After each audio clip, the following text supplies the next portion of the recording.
Hello students, ఈరోజు నేను మీకు ఫ్యాక్టరైజేషన్ ఎలా చేయాలో చెప్తాను, వినండి. ఎగ్జాంపుల్గా మనం x² - 5x + 6 = 0ని తీసుకుందాం. సో ఇదేంటి క్వాడ్రాటిక్ ఈక్వేషన్. సో ఇది ఇప్పుడు మనం ఫ్యాక్టర్స్ ఎలా ఫైండ్ అవుట్ చేస్తాం. సో ఫ్యాక్టర్స్ ఫైండ్ అవుట్ చేయాలంటే మనం ఈ క్వాడ్రాటిక్ టర్మ్ ఉంది కదా, ఈ టర్మ్ని కాన్స్టెంట్ టర్మ్ని ఇంటూ చేయాలి. x² × 6 ఏమవుతుంది, 6x² అవుతుంది. ఓకే, అయితే 6ని మనం పేర్స్గా రాయాలమ్మా. ఎలా రాయొచ్చు, 2 3s రాయొచ్చు, ఇంకా 6 1s రాయొచ్చు. సో ఇంకేమైనా ఉన్నాయా ఆప్షన్స్ 6ని రాయడానికి? 2 3s 6 1s తప్ప రాస్తే 3 2s రాయొచ్చు. సో 2 3s అన్నా 3 2s అన్నా ఒకటేమో, 6 1s లేదా 1 6 అన్న అవే వస్తాయి కాబట్టి మనకు నెంబర్లు మళ్ళీ తీసుకోవాల్సిన అవసరం లేదు. ఇప్పుడు మనకు మిడిల్లో ఏముంది, -5 ఉంది కదా. సో ఈ 2 ఎలా తీసుకోవాలంటే అడిషన్ చేస్తేనేమో మిడిల్ టర్మ్ రావాలి, ప్రోడక్ట్ చేస్తేనేమో ఈ 2 వాల్యూస్ రాయాలి. x² × 6 చేస్తే ఎంత వచ్చింది, 6x² వచ్చింది, అది రావాలన్నమాట. సో మనం ఫస్ట్ 6 1 తీసుకుందాం. 6x అండ్ ఇక్కడ x. సో ఏం చేస్తే -5 వస్తుంది, పెద్ద నెంబర్కి మైనస్ పెట్టి చిన్న నెంబర్కి ప్లస్ పెడితే -6x + x ఏమవుతుంది, -5x అవుతుంది. ఓకే, మిడిల్ టర్మ్ వచ్చేసింది, ఈ టర్మ్ వచ్చేసింది. అడిషన్ చేస్తే మనకు ప్రోడక్ట్ చేస్తే ఏమొస్తుందో చూద్దాం. ప్రోడక్ట్ చేస్తే -6x × x 6x² వస్తుంది.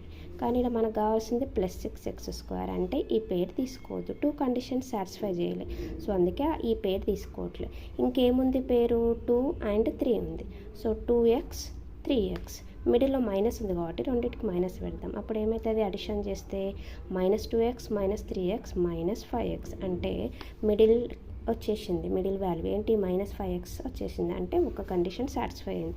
ఇంటూ చేస్తే వస్తుందో లేదో చెక్ చేద్దాం. -× +2x × 3x 6x² అయిపోతుంది. అంటే ఈ ప్రోడక్ట్ వాల్యూ కూడా వచ్చింది.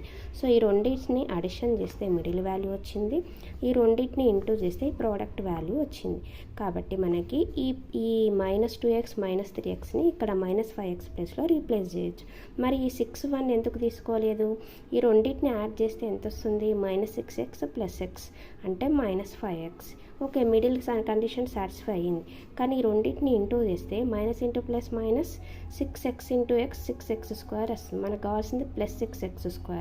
సో ఈ -5x ప్లేస్లో మనం 2 టర్మ్స్ విడగొట్టి రాయాలంటే ఆ 2 టర్మ్స్ ఎలా ఉండాలి, 2 కండిషన్స్ సాటిస్ఫై చేయాలి. అడిషన్ చేస్తే మిడిల్ వాల్యూ, ప్రోడక్ట్ చేస్తే ఈ వాల్యూ, ఈ 2 వాల్యూస్ ప్రోడక్ట్ రావాలి. సో ఇది రావట్లేదు, 6 1 పేరు రావట్లేదు కాబట్టి మనం 2 3 తీసుకుంటున్నాం అనమాట. సో ఇప్పుడు మనం ఏం తీసుకుంటున్నాం, x² -5x ప్లేస్లో -2x - 3x + 6 = 0. సో మళ్ళీ ఒకసారి చెక్ చేద్దాం. ఈ రెండింటిని అడిషన్ చేస్తే -5x వచ్చింది, ఈ రెండింటిని ఇంటూ చేస్తే 6x² వస్తుంది. కాబట్టి ఈ -5x ప్లేస్లో ఈ 2 రాసుకోవచ్చు. ఇప్పుడు ఏం కామన్ ఉంది, ఇక్కడ చూడండి x, ఇక్కడ x కామన్ ఉంది కాబట్టి x కామన్ తీస్తే ఇక్కడ ఒక x మిగులుతుంది.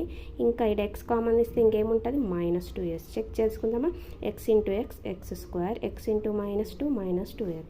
ఈ రెండిట్లో ఏం కామన్ ఉంది, 3 కామన్. సో ఇక్కడ -2 కావాలి కాబట్టి నేను -3 కామన్ తీస్తున్నా. -3 కామన్ తీస్తే x ఉంటుంది, -3 × x -3x. ఇక్కడ +6 కావాలంటే ఇక్కడ మైనస్ ఉండాలి, -× ప్లస్ అవుతుంది. అందుకే next 3 2s 6 = 0.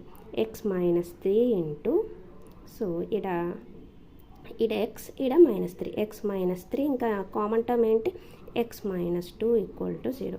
So x - 3 = 0 or x - 2 = 0 అంటే ఏమవుతుంది, x = 3 ఆర్ x = 2.